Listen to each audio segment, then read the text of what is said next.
ප්‍රශ්නයක් ධර්ම පූජාවට මුදල් පූජා කිරීම සුදුසුදයි. බුදුරජාණන් වහන්සේ වැඩ ඉන්න කාලයේ බිම්බිසාර මහරජුරුවන්ගේ රාජ සභාවේ ඔය සාකච්ඡාව ඇති වුණා. අද නෙමෙයි. ඒ කාලේ රාජ සභාවේ ඉඳලා තිනවා ගාමිණී කියලා එක මම හිතනවා අමාත්‍යවරයෙක් වාගේ රජකුමරයෙක්. ඉතින් මේ රාජ සභාවේ සාකච්ඡාව වුණා සමහර කෙනෙක් ඉන්නවා භික්ෂූන්ට මුදල් කැපයි කියලා. භික්ෂූන්ටත් මුදල් වරදක් නැහැ. ඔය වෙනකොට මේ ගාමිණී කියන ඒ රාජකුමාරයා ඉස්සරහට ආවිල්ලා අවසර අරගෙන කිව්වා මට අදහසක් කියන්න තියෙනවා කියලා. නොබියව කිව්වා භික්ෂූන් වහන්සේලාටවත් කිසිම පරිද්දෙකුටවත් මුදල් කැපෙන්නේ. හේතුව යම් කිසි කෙනෙකුට මුදල් පරිභෝග කරන්න කැපක් තියෙනවා නම් ඔහුට පංචකාම සම්පත්තියම කැප වෙන්න ඕනේ. ඒක නිසා මේ පරිද්දෝ කියන්නේ පංචකාම සම්පත්තියෙන් වෙන් වෙලා නෛෂ්ක්‍රම්‍ය පුරන්නේ. මාසලාට කිසිසේත් මිල මුදල් සංගදී මසුකාවණු කැපෙන්නේ නැහැ කියලා ඒ රාජ සභාවේ ඍජුව කිව්වා. ඒකට කිසි කෙනෙක් විරුද්ධ වෙන්න බැරි වුණා. පසුව එතුමා ගියා බුදුරජාණන් වහන්සේ සම්මුඛ වෙන්න. සම්මුඛ වෙන්න ගිහින් මේ කාරණේ කිව්වා ස්වාමීනි මෙහෙම රාජ සභාවේ සාකච්ඡාවක් භික්ෂුවන්ට මුදල් කැපයි කියලා මම ඍජුව නොබියව කිව්වා භික්ෂුවන්ට සැලෙන්නන්ට කිසිසේත් කැප නැහැ මුදල්. ස්වාමීනි මම මේ කියපු කතාව භාගතුන් වහන්සේගේ දේශනාවට සංසන්දනය වෙනවාද කියලා මට දැනගන්න ඕන. බුදුරජාණන් වහන්සේ වදාළා එසේ ගාමිණී ඔබ කියපු දේ කාරණේ හරි. භික්ෂුන් වහන්සේලාට මුදල් කැප නැහැ. යම් කිසි කෙනෙකුට මුදල් කැප නම් ඕත පංචකාම සම්පත්තියම පරිභෝග කරන්න පුළුවන්. ඕ පංචකාම සම්පත්තියෙන් නොබිදුණු කෙනෙක් වෙන්න නොවිච්ච කෙනෙක්. එයාට මුදලින් කරන්න බැරි වරදක් නැහැ. මුදලින් කරන්න බැරි දෙයක් නැහැ. ඒ නිසා භික්ෂුන්ට කිසිසේත් මුදල් කැප නැහැ. ඔබේ කතාව මගේ දේශනාවේ සංසන්දනය වෙනවා කියලා බොහොම සතුටින් අනුමත කළා. ඔය අතර රජගහනුවර සිටියා බොහෝම සදහවත් බෞද්ධයෙක්. ඒ බෞද්ධයා එක ස්වාමීන් වහන්සේ කෙනෙක් ගැන බොහෝම පැහැදිලා හිටියා. කවුද? උපනන්ද ශාක්‍ය පුත්‍ර ස්වාමීන් වහන්සේ කියලා. ශාක්‍ය වංශික කෙනෙක් පරිදි වෙලා. උන්වහන්සේ මාර්ගඵල ලැබලා නැහැ. හැබැයි හරියම උගත්. බොහොම දක්ෂ දේශකයෙක්. හරියට දේශනා කරනවා කරත්ත ගණන් බඩු පටවගෙන යන. කරන්න වැඩකුත් නැහැ. වස්සතන කොටත් එක තැනක හැරමිත්‍යා තියෙන එතන සමාන. එක තැනක පාවාන් තියෙන එතනත් සමාන. ඉස්ථාන 3-4ක එක වස්සාන කාලේ වස්සෙලමිලා වස්ස අවසානයේ කරත්‍යා කරගෙන යනවලු බඩු පටවගෙන. ඔය තරම් හරි ලෝභ හාමුදුරු කෙනෙක්. ඔය අතර ඒ දායකයා මේ කුන් ස්වාමීන් වහන්සේ කෙරේ බොහෝම පැහැදිලා හිටිය නිසා මොනවා හරි රසමියුරු කෑමක් තිබුණොත් ඒ ස්වාමීන් වහන්සේ දෙන්න වෙන් කරනවාමයි. පින්න පාතිනවා පින්න පාතට ඒක පිළිගන්නවා. එක දවසක් ඒ ගෙදරට මස් වර්ගයක් ලැබුණා. ඉතින් මස් වේලා ඉතින් මේ ස්වාමීන් වහන්සේ කොටස වෙන් කළා හෙට දවසේ වැඩියාම දෙන්න.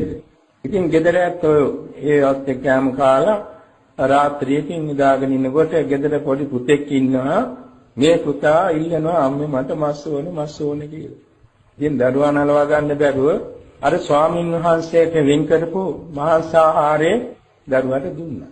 පහෝදා ස්වාමීන් වහන්සේ වැඩියා ඒ ගෙදර පින්නපාතේ.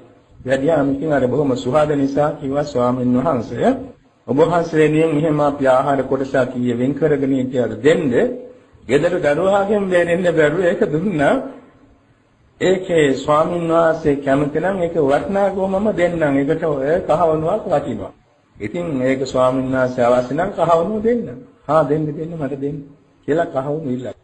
ඉතින් මේ මිනිස්යා මේක දීලා කලකිරුණා.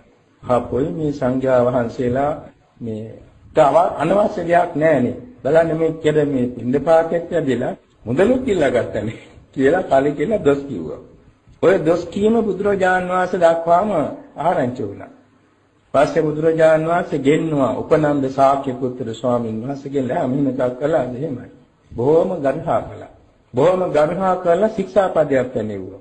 යෝපන භික්ඛු ජාත රූප රජතං උග්ගන්හේයවා උග්ගන්හාපේයවා උපනිච්චෙත්තං වාසාදියේ නිස්සග්ගයම් පාචිත්‍යං කියලා. යම් කිසි භික්ෂුවක් සංජිතී මාසු කහවණු තමන් අතර පිළිගත්තා හෝ වෙන කෙනෙක් ලවා තමන් උදෙසා පිළිගත්තා හෝ තමන් උදෙසා තියපු දෙයක් හිතින් පිළිගත්තා හෝ වෙයිනම් නිස්සග්ගය කියන ආපත්‍ය වෙනවා. ඒක එයින් ලබා ගන්න දේ සම්පූර්ණයෙන් අකපයි. දැන් අපි කියමු යම් කිසි භික්ෂුවක් මුදලකට අමගෙඩියක් ගත්තා. අමගෙඩිය ගන්නකොටම ආපයි. ඒකට මුදල පරිහරණය කිරීම ආපත්‍ති. අඹගෙඩිය අනුභව කිරීමක් ගානේ ආපත්‍ති. අඹගෙඩිය ඇටේ රෝපණය කළ අඹ ගහක් හැදුණා. ගහ හෙවණට යන ගානේ ආපත්‍ති. යම්කිසි භික්ෂුවක් මුදල් පරිහරණය කළ ලක්ෂ ගණන් හදනවා කුටියක්, සේනාසනයක්, ධර්මශාලාවක්, මේ ධර්මාසනයක්, කුටුවක් හදා. ඒක හදන කොටත් ආපත්‍ති. පරිභෝග කරන වාරයක් ගන්න ආපත්‍ති. ඉතින් එහෙන් පිටින් එවත් කන්දකට යට වෙනවා මේ මුදල පාවිච්චි නිසා. ඉතින් යම්කිසි භික්ෂුවක් මුදල් පාවිච්චි කරලා ඒක අත්හරින්න කාරණා යෙදුණා නම් සංගමෙන්ට ඇවිල්ලා ආපත්‍ති දේශනා කරන්න ඕනේ ඒක විසදෙසලා. විසදෙසියන් පස්සේ ඒ මුදල් නියම භික්ෂුන් වහන්සේලාමකට පවර්ණා මේවා වීසි කරන්න. උන්වහන්සේක ඇහැපියාගෙන ඉසවක කරකවල කොහෙද වැටුණු කියලා හොයන්න බැරි හැටියට අසුචි ගොඩක් වීසි කරන්නාගේ වීසි කරන්න කියලා තියෙනවා. ඒ තරමට මේ මුදල් පිළිබඳව බොහෝම නීති රීති තියෙනවා. ඉතින් අහසේ උදා වෙනවා සඳහිරු ආලෝකවත් වස්තු දෙකක්. මේ වස්තු දෙකට තියෙනවා උපක්ලේශ පහ. අබ්බෝ මහිකා දුහමෝ රජෝ රාහු කියලා. අබ්බෝ කියන්නේ වැහිකල්. මහිකා කියන්නේ මීදුම. දුහමෝ කියන්නේ දූවිල්ල. රජෝ කියන්නේ දුහවිල්ල. රාහු කියන්නේ පොළවේ හේවණක.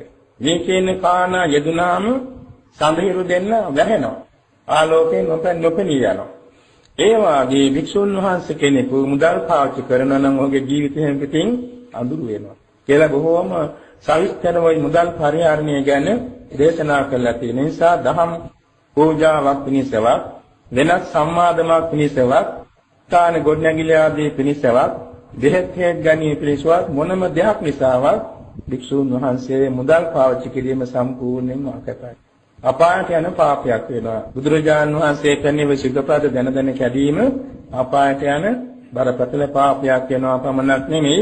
අවීචේ දුක් විඳලා ඇවිල්ලා ගිනිගත් සිවුරු පාත්‍ර සිවුරු ඇතිව ප්‍රේතයන් වෙලා දුක් විඳින්න වෙන බව විනයාර්ථ කතා බොහොම ලස්සනට කරුණු දක්වලා තියෙනවා. විනය පිටකේ. තවත් තැන්වල ප්‍රේත වස්තු උපකරණෙත් තියෙනවා. ඒ නිසා භික්ෂුන් වහන්සේලාට කිසිම ලෙසකින් මුදල් කැප නැහැ කියන එක ශ්‍රී මුක දේශනාවෙන් මෙන්න මෙහෙම දේශනා කරලා තියෙනවා. නාහම් වික්කවේ කේනච පරියායන ජාත රූප රජතං සාදී තබ්බන්ති වදාන. මානි කිසිම ක්‍රමයකින් භික්ෂුන් වහන්සේ විසින් ක්‍රාන්ගෙදී මුදල් පාවිච්චි කළ යුතුයි කියලා මා කිසිසේත්ම දේශනා කරන්නේ. කිසිසේත් සුදුසු නැහැ.